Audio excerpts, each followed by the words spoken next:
Welcome to Life, Lessons, and Laughter with your host, Glenn Ambrose.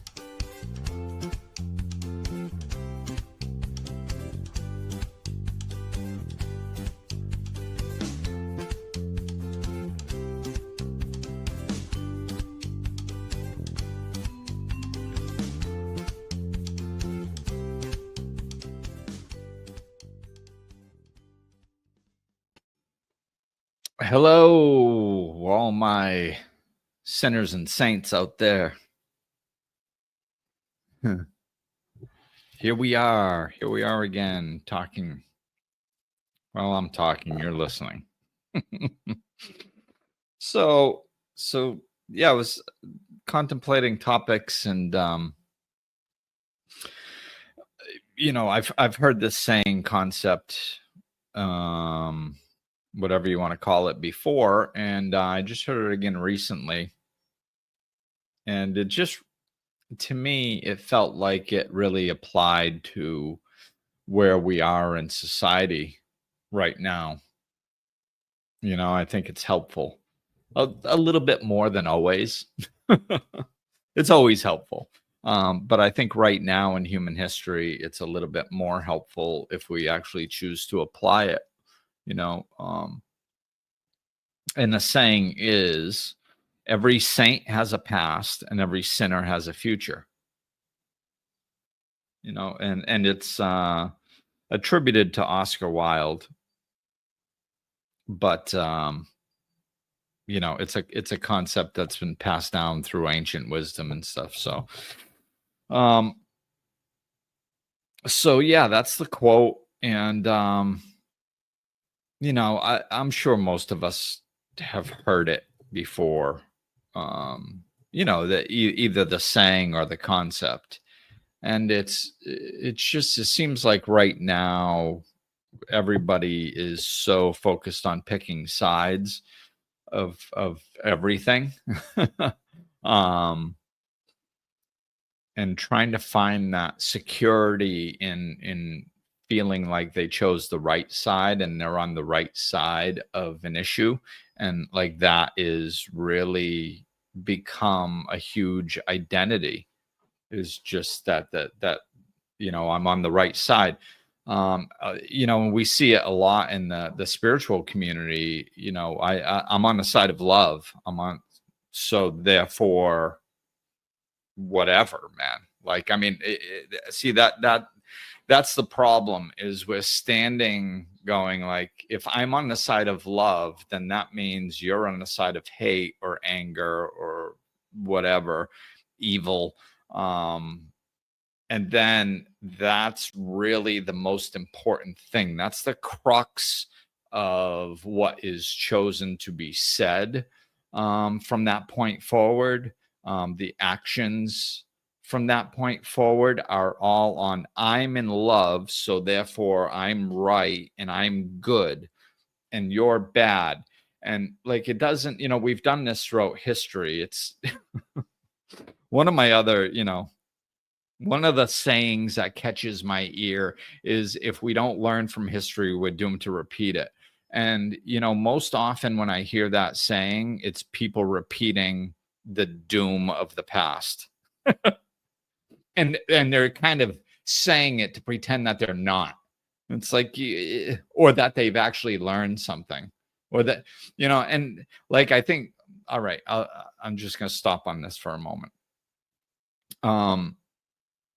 Usually what it is people pick a specific thing about the past and they go, well, see, we're not doing that anymore, so we learned from it, so therefore we're good. We've evolved by looking at our past. And all they do is they just do a different version of the same thing. It's like, okay, so you've learned from the past because you found that a dictatorship doesn't work well because one person gets too much power. So you're going to create a democracy.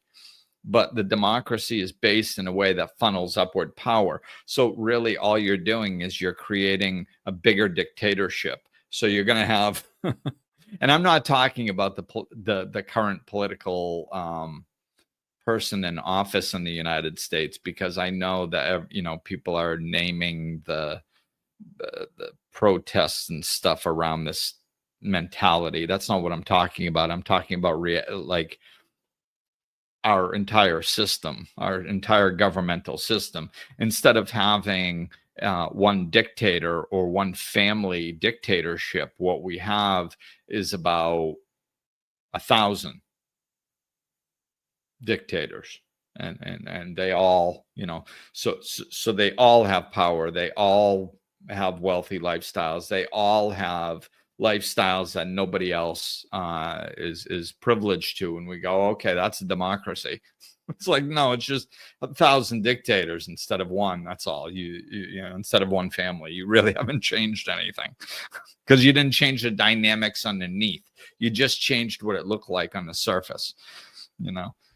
So this is why, I think we have to look deeper and into these sayings, because there's truth in these sayings, but we're not looking deep enough to really understand what they mean.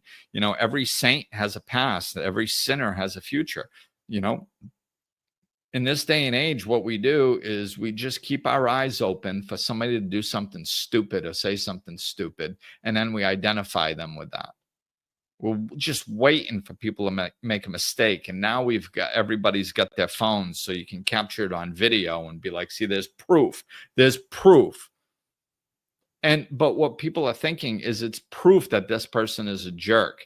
It's proof that this person does wrong things. It's like, no, it's not proof that that person is a jerk or that they do wrong things. It's proof that they did something wrong, or it's proof that they were a jerk in that one situation. That's all it's proof of. It's not proof of who they are as a human being. It's not proof of how they interact. Every single person has interacted poorly in a particular situation, and I think, the main three ways to behave are the defensive mechanisms, right? They're the fight, freeze, or flee. Those are the three main ways. Well, one of those out of the other three, out of all three, is external, right? And that's the fight. The fleeing, well, I guess that's somewhat external, but fleeing doesn't often perpetuate the situation in an ugly way in the moment, because they're gone. So all repercussions of them leaving remain to be seen, probably. Or they might be transpiring there, and it might be bad. We might see a situation where somebody leaving a situation where they should have stayed. We might be able to see where that's a bad thing, but many times we won't. Fighting, you're always going to see how it exacerbates the situation. Freezing, a lot of times you don't see, because it's not external. People just shut down. So choosing the wrong one of those three. And let's just keep in mind what I'm talking about. When I'm talking about fighting, I'm not talking about fist fighting, although it can be like that sometimes. I'm talking about verbal confrontation. I'm talking about arguing. I'm talking about standing up for yourself. That's what it looks like when it's healthy. Speaking your truth. That's in the conversation of ways of handling things, that all falls under fight. That it's the energy of, when it's in a healthy way, it's speaking your truth. When you go too far and it gets into a toxic element, then it could turn into a fist fight or an argument. But it's all the same. It's birthed out of the same thing. It's birthed out of standing up for yourself. This is why fighting is such a hot button topic, is because the other two are just as dysfunctional. And they're probably more common, but people just don't see it that way because it's not so external. So like when freezing is toxic, like just not feeding a situation, that's what it looks like when you're in a healthy way. When it gets toxic, that's people like staying in abusive relationships. They just freeze. They're too scared to leave, so they just freeze. Well, that can cause tremendous harm. Tremendous harm.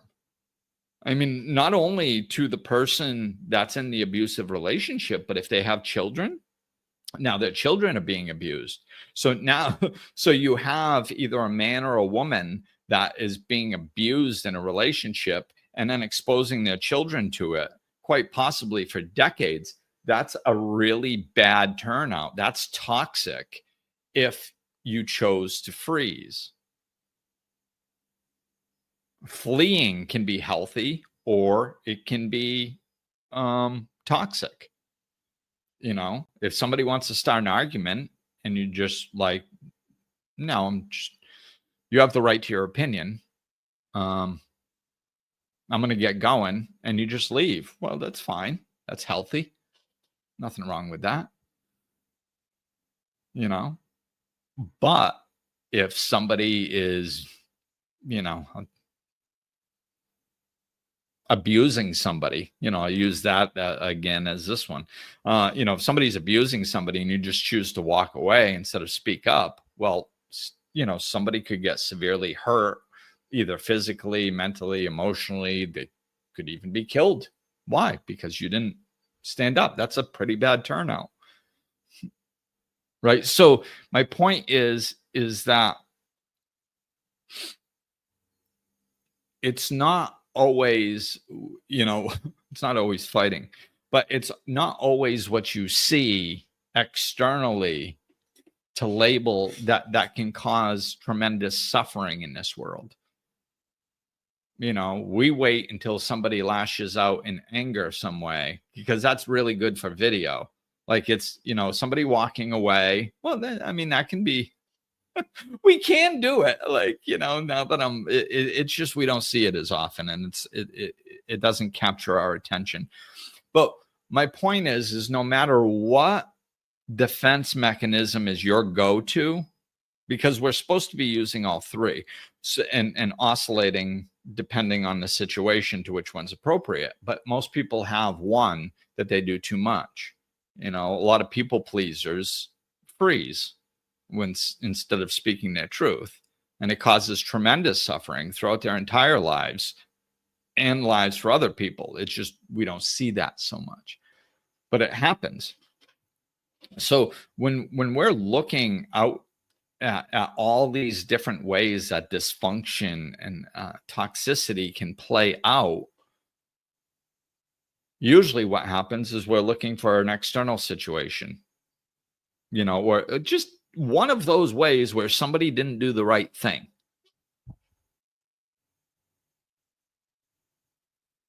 That's all that's all we need for ammunition. That's all we need to prove that we're right, that they're bad and we're good. They didn't do the right thing. Did you see this? They didn't do the right thing. Well, there you go. Like, and I'm over here going, so what? Well, it's obvious they didn't do the right thing. They did the wrong thing. Yeah. So, well, that means they're a bad person. No, it doesn't. No, it just means that they handled that situation poorly. That's it. It's like, you've never handled a situation poorly.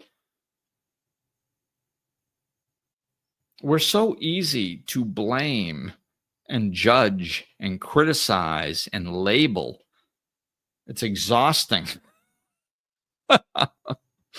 Oh, it's like, this is all, that's all we do is we look around. This is, you know, the average person in society just waits for somebody to do something stupid so they can feel right.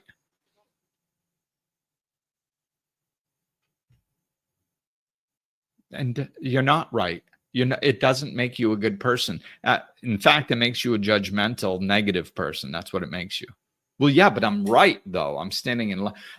I say he should have done the loving thing, and he did the hateful thing. So therefore, I'm good and he's bad. No, if he did the hateful thing, then he was wrong in that particular situation. and you are judgmental for judging him. You're not love. Judgmental is not love. That's not love.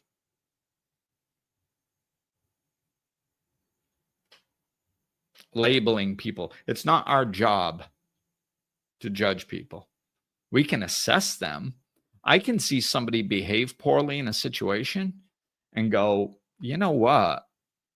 I'm not going to go ask if they want to hang out because I didn't like that behavior. And I don't know. Maybe they do it regularly. Maybe they don't.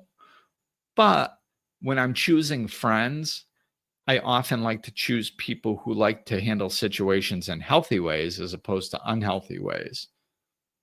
Now, I'm not saying that that person handles every situation in an unhealthy way. Maybe they were having a bad day. Maybe they were triggered. Maybe there's a history of this that I'm unaware of. I don't know. So I'm not going to judge them. I'm not going to label them, but I'm not going to go ask if they want to go to lunch. That's just an assessment. Why? What is the difference? The difference is that I didn't label them as bad. I didn't judge them. I just assessed the situation.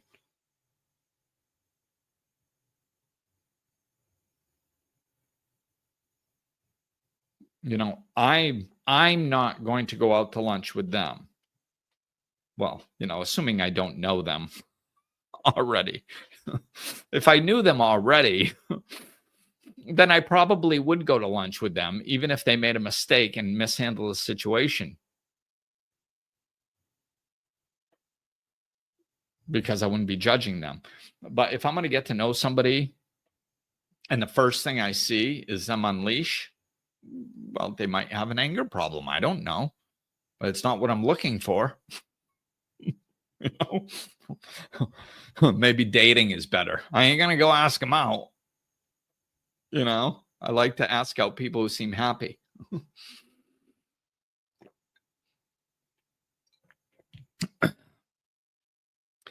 But we're very much in this judgmental society. And I think that, having a simple concept, a simple catchphrase is helpful in these situations. So understanding that every saint has a past,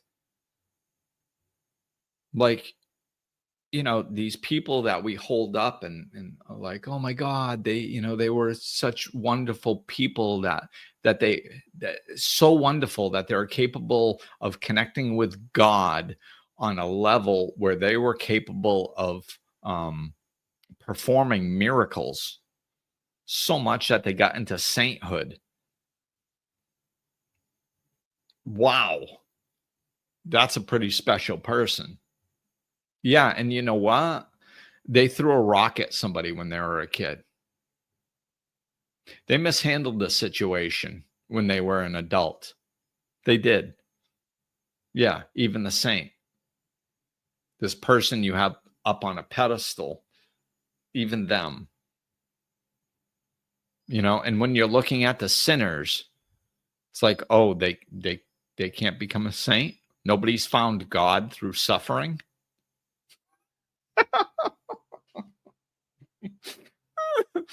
That's the number one way that people find God. Bar none, not even close. More people have found God through suffering than anything else by 6 billion miles. So what does suffering look like? Suffering happens when we're not in alignment with spiritual law, when we're not in alignment with God, which is also who we're supposed to be within loving actions, etc., etc., etc. When we're not doing the right thing, then we experience suffering. That's the whole point of suffering, is to push us towards God. That's our guidance system, is when we're doing things that don't bring us closer to God, then we suffer. When we do things that bring us closer to God, we feel better.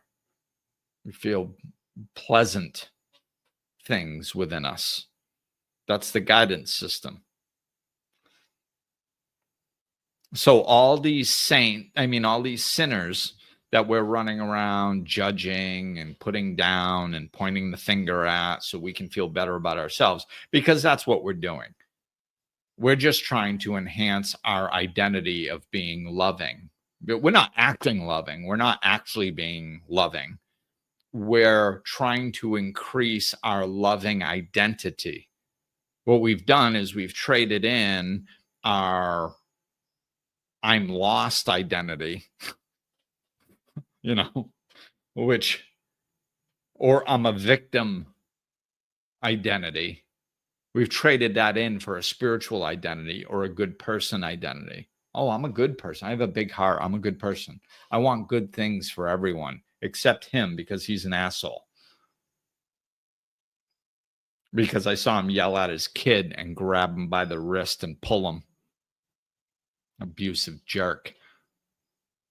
Like, seriously?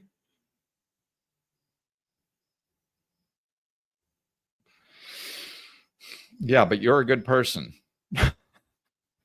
Judgmental doesn't fit into the good person zone. We label like we know everything. That's what that is that's being prejudiced. This is how I use, I've said this before. I use trigger words to remind me of concepts because they stick inside of my heart and in my head more. If there's a word that I can associate with a particular behavior and that word sends chills up my spine, then that's good. I use that word. So prejudice, I don't ever want to be prejudiced.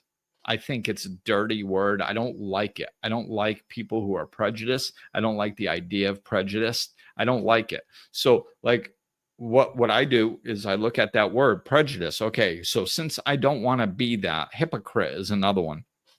So since I don't want to be that, what can I what does being prejudiced mean? If I don't want to be prejudiced, then maybe I should understand what being prejudiced means.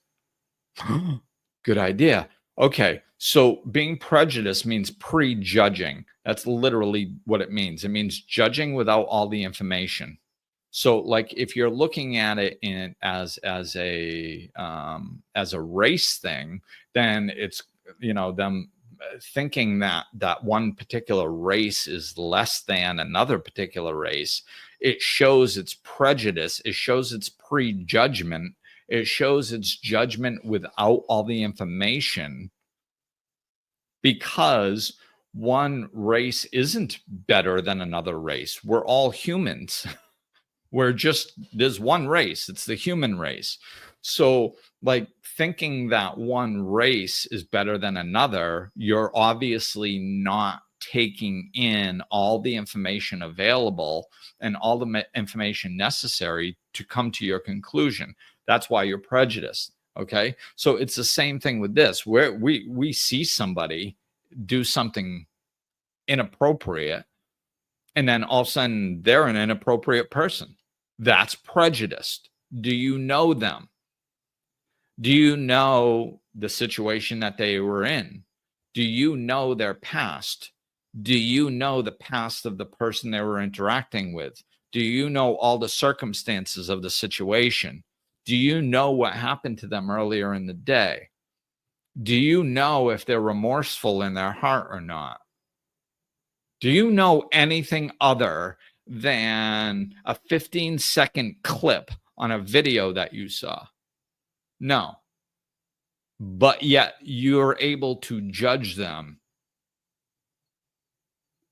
righteously, so you feel you're a good person. That's an ego stroke. I'm not saying that I'm perfect at this. I still judge people, and I try not to the best of my ability, because I know it's wrong. Okay. And this is what I'm trying to get through to you guys, not to shame you if you're judging. It's never my intention is to shame people. It's never my intention to make people feel bad. It's my intention to shine the light on things and present them in a way that you didn't see them before, so then you can make, if you look at it the way that I'm presenting it and you go, oh, okay, I understand what you're saying, Glenn. I guess I just wasn't looking at it that way. But now that you pointed it out, I agree with you. If you disagree with me, fine, no problem, keep doing what you're doing. But my hope is that some of you are actually going to go, oh, wow, I never looked at it this way. And then the light bulb goes off and you go, wow, I shouldn't do that. And then you do it less, right? Why? Because you noticed that it was something that you shouldn't be doing. So then you start working on doing it less. That's it. That's a win. That's a win, people. That's what we all need to be doing, is dissecting our behavior, looking at it, trying to find the ways that we can be better people, not in a not in a spiritual identity kind of way by rationalizing our behavior because we're on the right side and somebody else is on the wrong side. No, what's your behavior? Just your behavior. I don't give a crap what somebody else is doing. I don't give a crap who's in office. I don't give a crap what their policies are. I don't give a crap what you think is right. I don't give a crap what you think is wrong. I could give two craps. I don't care. Are you behaving in a loving way or are you not? That's it. And if you're judging people, you're not. Because judgment and judging people and being prejudiced, prejudging people without all the information is not loving. Oh, well, yeah, but I have tons of information. I have 350 ways why this person is a bad person. So what? Do you know how they were raised? Maybe they were made to be like that. You know, it's like you can look at a child, right, that's being beaten and shamed by their parent and go, oh my God, that poor child, that poor child. Oh, that parent is a bad parent. They're a bad person. Oh my God, this poor child, right? And then that child grows up and starts behaving in crappy ways, and we're like, oh my God, that's a bad person. It's like, well, did you forget why they're behaving that way? You know, it's just I'm getting these flashes of The Shack, the book and the movie. If you haven't seen them, please do. But I think it does a masterful job at this judgment topic, you know, because it kind of starts breaking down a lot of the things that I'm saying right now in the movie in a visual way and in the book in a written way. And you know, and it talks about this. It's like, you know, oh, I can judge this person, I can judge that person, I can judge that person. Oh, how about, you know, I'm going to send them all to hell. Okay, what about that little boy? Well, he's just a child. He's being abused by an adult. Like, why would I send him to hell? It's like, well, yeah, but that's the person who grows up into this person, and that's why they're like that. Oh my God, it's right. Like, okay, right. And then a lot of people will stop there, right? And it's like, well, don't stop there. Follow that concept through so you can actually expand your mind and start understanding what's actually going on in society and why we live in the society in which we live. So if you start following that concept down, you go, oh my goodness, okay, so the child was beaten by the adult. That's horrible. Oh, wait, that adult was a child before. Oh my God, what happened to them? Oh my God, they were raped by their parent. Oh no. Okay, what happened to that parent? Oh, that parent was a child before too. What happened? Oh, they were raped by a neighbor. Oh my God. Like, and you just follow this down, and we have, you know, lineage, we have ancestry. If, you know, I forgot what it is. I heard how many generations that like they've I don't know if this is theoretical or what, but it was kind of getting popular a little while ago, meaning I saw it several times. And they were talking about something like 14 generations or something, a lot of generations that can be seen, that they can actually find trace of. I don't know if they did it like with DNA, or if they did it like with th- through spiritual hypnosis, or I don't know what the heck it was. But anyway, they were saying that they could trace back trauma for like 14 generations or something. It's insane. So like this stuff gets passed down. So where, how far do we go back if we're looking to blame? Do we go back all the way to Adam and Eve if you believe in that? If you don't, just your version of Adam and Eve. you know, people started from somewhere, I guess. So go, as far back as you can go. Like like where? So basically we just blame humanity. And I'm not, again, I'm not saying that we shouldn't hold people accountable for their actions. I'm not saying that. I'm saying that if something needs to be stopped for I'm not even going to go down that road because it's going to take me way off track, especially with the political climate right now. So all saints were sinners, and all sinners have the potential to be a saint. It's I talk about my past very often, and my past was, I mean, honestly, like maybe I'm delusional. I don't think so, because other people have told me this. I came from a really good family. Like there wasn't a high level of dysfunction in my family. Uh, you know, in fact, when I got sober, when I got sober, like, and I started understanding spiritual concepts and things that were being said in AA rooms and stuff, and people were talking about these horrible experiences they had as children and growing up in these difficult situations. And I was like, so I went to my sponsor one day. I'm like, man, I think I'm kind of, I'm like, I don't know how to process this. Like everybody came from these horrible situations. And like, I mean, I had lots of horrible situations, but they weren't like in my home. And I guess they weren't typical that people talked about. Like maybe they weren't so obvious or something, right? So I'm sitting there going like, I had a happy childhood. I grew up in a good home with loving parents. Like what's wrong with me?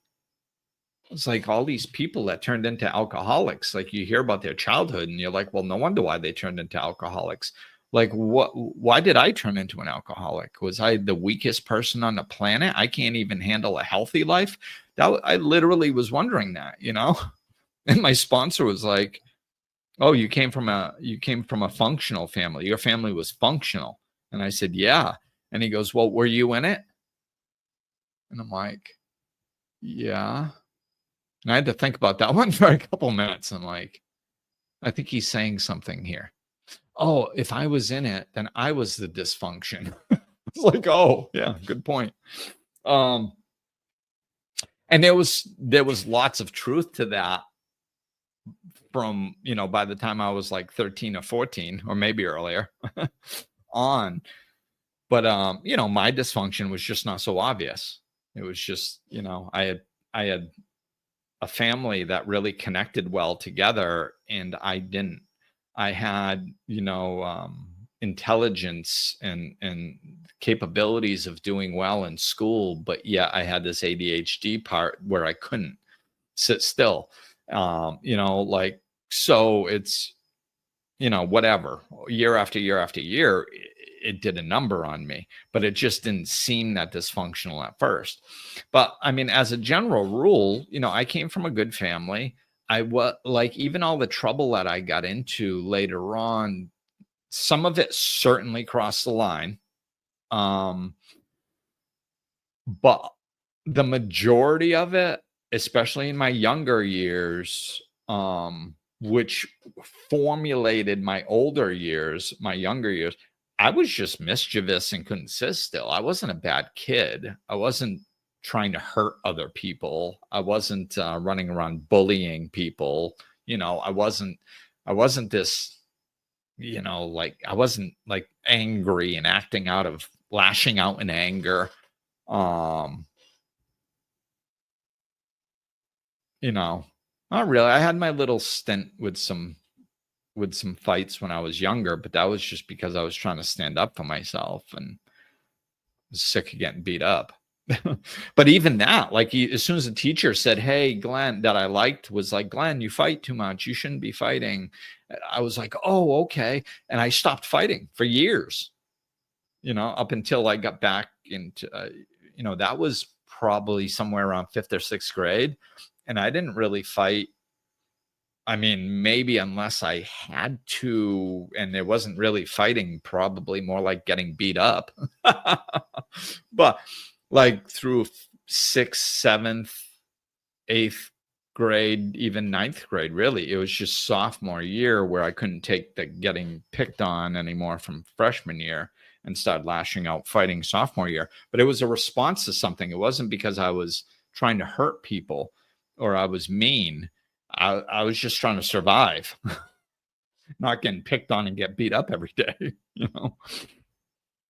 So, like that, but even back then, everybody was telling, all the adults were telling me I wasn't going, I couldn't fit into school. I wasn't going to make anything of myself. I was going to be a loser for my entire life. And I was nothing but trouble and I was a bad person and all this stuff. And you hear that over and over and over and you start to believe it, like especially from adults. So as I got older, like I said, like my dysfunction started getting worse and worse and worse. Like there was still times where people would go like, "Hey, let's go," just out of the blue mean stuff. Like, let's go beat up that person for no apparent reason. I wasn't going to go do that, let's just destroy somebody's house or something. Like I wasn't going to do that. I might egg a house with toilet paper it or spray paint something on a driveway, something like that. But I wasn't going to, blow up a house or shatter all the windows in it or, we did trash a car once really, really bad, but that was in response to some other stuff. So that was to me, I ain't proud of it. It was the wrong thing to do in hindsight. But that culminated, we're just like pick a random car. I mean, there was a problem with the owner and they fed it, they kept pushing and then it kind of spontaneously happened where their car was destroyed.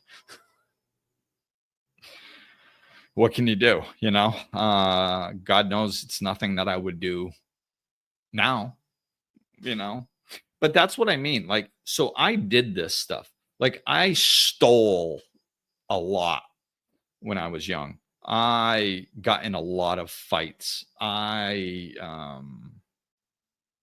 broke into places. I did some property damage stuff here and there.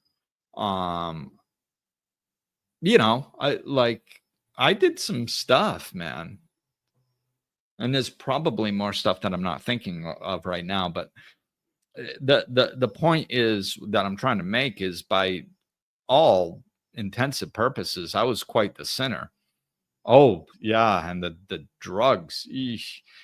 So yeah, I was a sinner in a lot of ways, and what people would label as a bad person, and many people did, and they pointed the finger. And now for the last 22 years, I've been sober. I've been living by spiritual principles. I've been teaching other people spiritual principles. Literally millions of people have heard my podcast.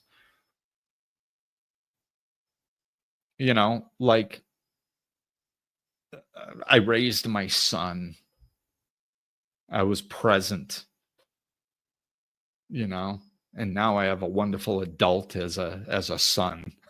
How rewarding is that? You know, but like my point is I've done different things. I've changed. We all have the capability of change, and I think we forget that. It's not like we're not supposed to hold out hope that somebody's going to change, so therefore treat them as if they had changed. Like that is one thing that I've tried to explain to people over and over. Like when somebody is like in your life and they're behaving poorly, and then the person gets really frustrated, right? They have this person in their life that is just dysfunctional and behaving poorly over and over. And they finally get to this point and they go, I give up. Like I give up hope that they're going to change. The problem with that is that you shouldn't have been holding out hope that they were going to change. And this is kind of a tricky concept. This might be a whole podcast, but I'm going to try to touch on it briefly here. So you still have to interact with people the way that they are now. If you're interacting with somebody in a way that like you're going, well, I'm going to act like this in hopes that they'll change. That is wrong. Like you can't do that. You can't treat people in a way to try to induce a change. That's manipulation energy. That is not dealing with life in reality. You're not dealing with things as they are. You're dealing with them as you wish they were. You're dealing with them as you hoped they would be. That is dysfunctional behavior. It's not going to go well, right? So then they go, well, I'm just going to give up hope. Well, no, you never give out hope. I mean, of course, hope just means that something can be different. That's all. So, like, I change. I never give up hope on anybody ever, ever, nor will I ever give up hope on anyone. I will never give up hope on humanity. I will never give up hope on a human being. I will never give up hope on a dog. I will never give up hope on absolutely anything. I won't give up hope. But that doesn't mean I'm not going to interact with the situation as it is in the meantime. There's just this thing in the back of my head. It doesn't dictate how I interact in the present moment. It's just this thing in the back of my head that knows that if the right circumstances align, or if God twangs them on the forehead, or if something happens, they could change. Yeah, they could. Anybody can change at any moment. Doesn't mean they're going to. Doesn't mean that I'm going to act as if they already had, or I'm going to act as if they're going to. No, I'm just going to interact with them in a way that's appropriate for the situation. So if they act abusive towards me, I'm going to say, no, that's not allowed. I'm not going to say, well, I'll let them get away with it this time just in case they might change in the future. No, that's not hope. That's delusional crap. Like, that's going to cause suffering. So hope is just the knowledge that anybody can change at any given time. It's happened countless times. Sinners have been turned into saints. People have turned, and every version of that. Like, I don't consider myself a saint, but I sure as heck don't consider myself a sinner. So I do consider myself a person that I don't think I was ever rotten in my core. Although I guess nobody technically is, but some people, I guess, are a little bit more deeper, mean-spirited than I was. But even them, they can change. I can change. I'm not unique. People change all the time. So I have the negative person causing all kinds of problems in my past. And then, it's kind of cool now because it's like, well, I've been sober 22 years now. So it's like, I kind of drank for 20 years. I've been sober for 20 years. So I kind of got, I've actually lived functionally longer than I lived dysfunctionally at this point. Like, I think I just turned that corner recently, or I'm right around the corner. I don't know. I guess it depends on how you say. Was it when I picked up my first drink, or was it when I decided that I was going to be bad? I guess maybe when I decided I was going to be bad. So that was probably maybe around 13 or 14. So it's probably about 22 years that I lived dysfunctionally, and 22 years that I've lived in a healthy way. And like I said, there's nothing special about me. I mean, this is just life. This happens. So we got to get away from this labeling. We got to get away from this identity of being spiritual people. Like, there's this meme. I haven't shared it. I don't know if I'm going to, because I think the message is important in a way, but I also don't like putting out negative stuff. And depending on how you take this, I guess it could be negative. Where is it? I'm just looking for it now. Which maybe I shouldn't have started to do that. I may have made a mistake here, people, because it's not in the forefront of my mind now.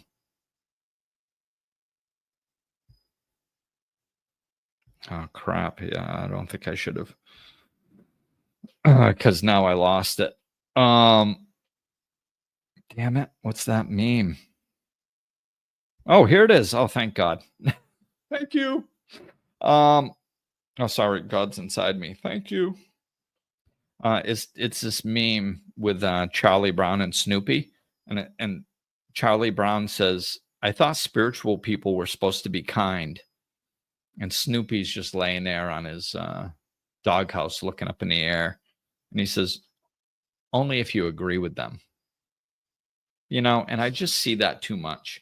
I see that too much. I see, this beautiful wave of spirituality going on through the world, and this beautiful spiritual shift that's happening. And I see us just dragging our feet and tripping and delaying our progress and delaying this new paradigm that's being birthed, because instead of really leaning into spirituality and what it means, we've leaned into memes and ideologies and identities of being a spiritual person instead of actually being one. Like if you consider yourself a big-hearted person, or a spiritual person, or a loving person, or a religious person, or a kind person, then you have to act kind and loving.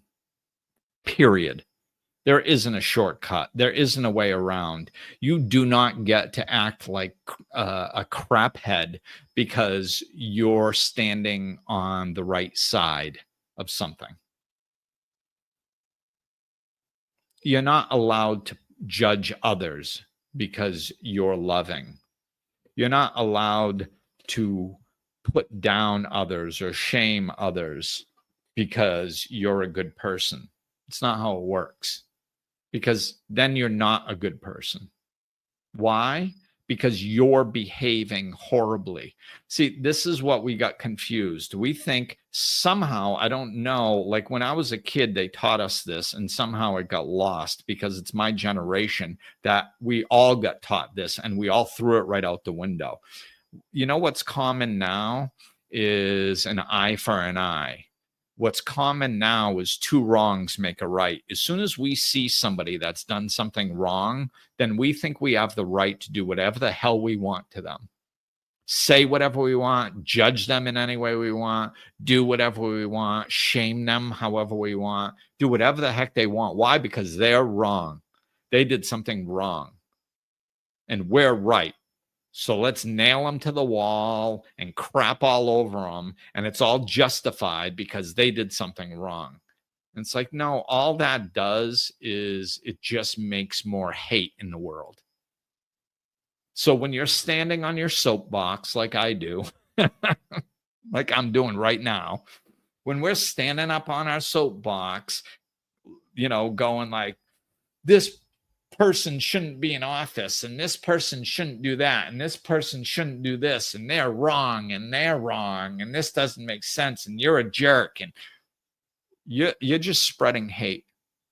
It doesn't matter if your soapbox says love on it. It doesn't matter if you're technically even right.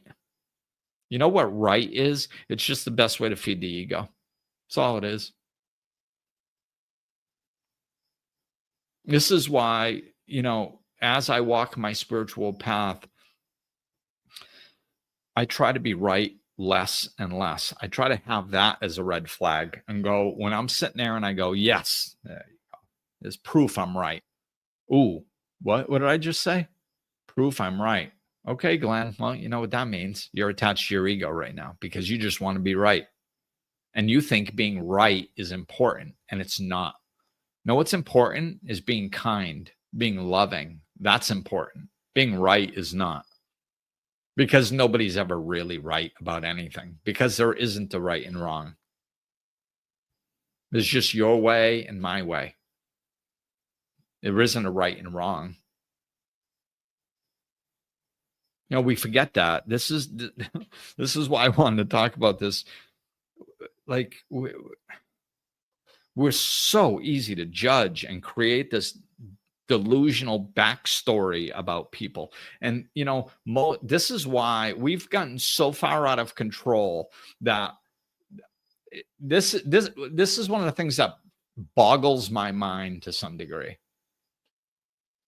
In society, one of the things that kind of is a sticking point for me is when I look at society, and I understand that they're picking sides for an identity and all this stuff, and that's where we are in in our revolution and all this stuff.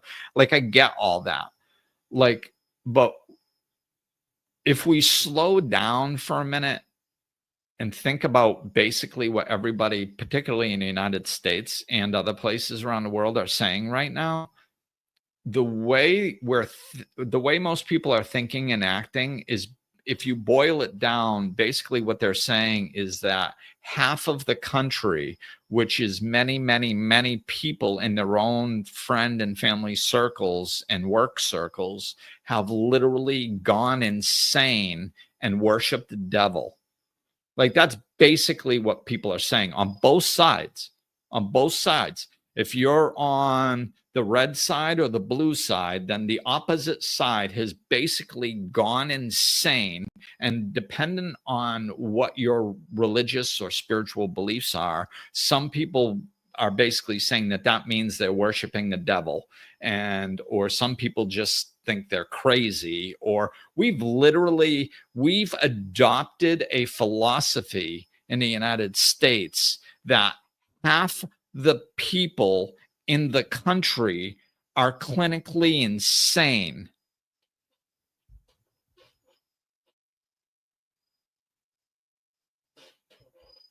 Really? You really think that's true?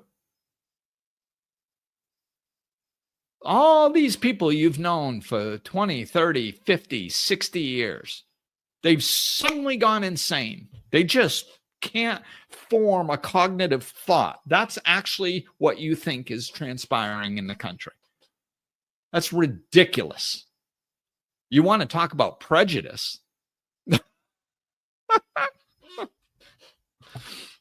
And all they do is argue about it. Nobody actually attempts to understand what the other side is saying. This is why I'm not on either side, is because every time I hear a side of something, I go, first thing I do is I go, what's the other side saying? And I look into it and I go, oh, yeah, okay, they have a point.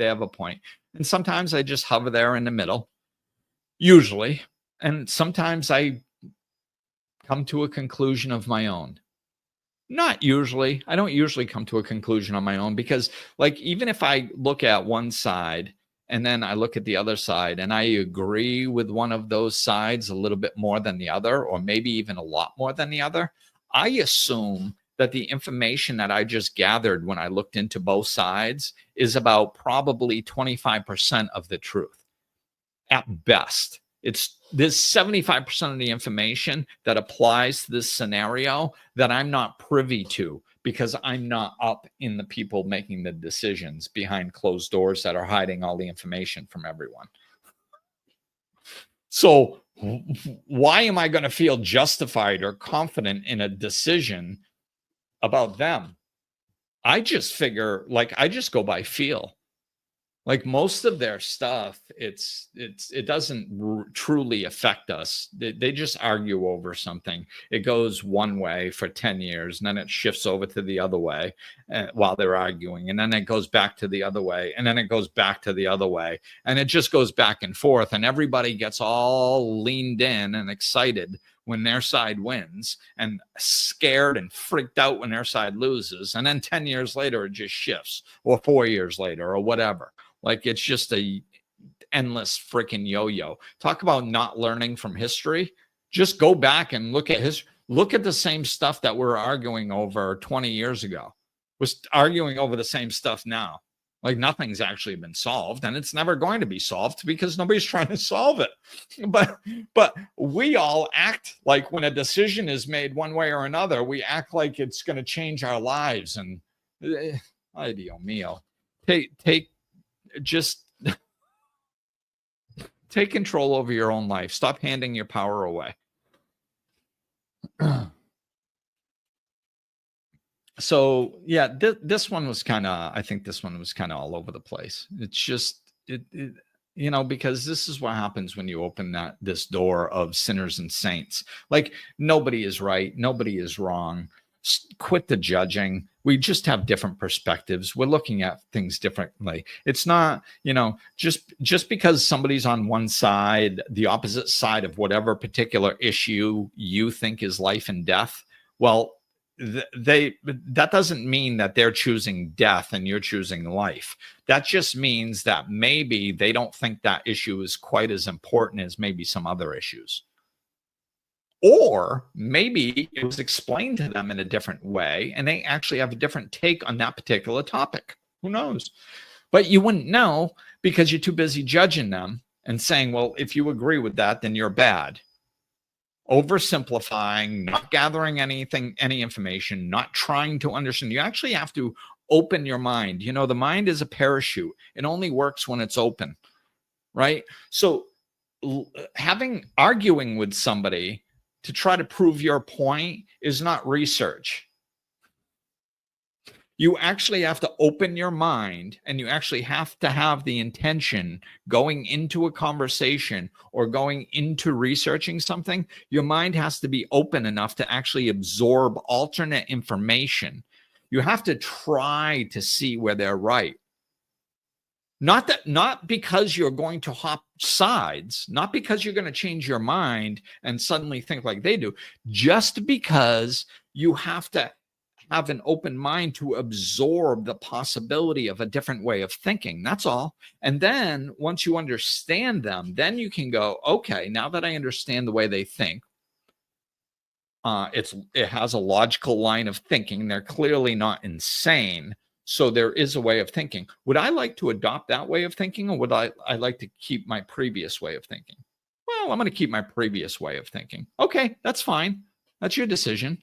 But now you know that they're not evil or crazy because you understand their line of logic. We don't do that. We're just too busy. Sinner, saint, sinner, saint, sinner, saint. Let's go, peeps. We can do better. We can. Because I know you're all loving, wonderful people. And really intelligent. Like, I don't think everybody's gone crazy. I know that people, almost everybody I know is a kind-hearted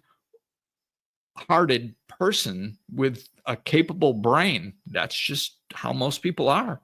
So we can do better. All right. That's going to do it for today. I hit the end of my time period. And I was kind of all over the place, I think, in this one. but it happens sometimes. All right, peeps. Thanks for listening. Take care. Peace and love.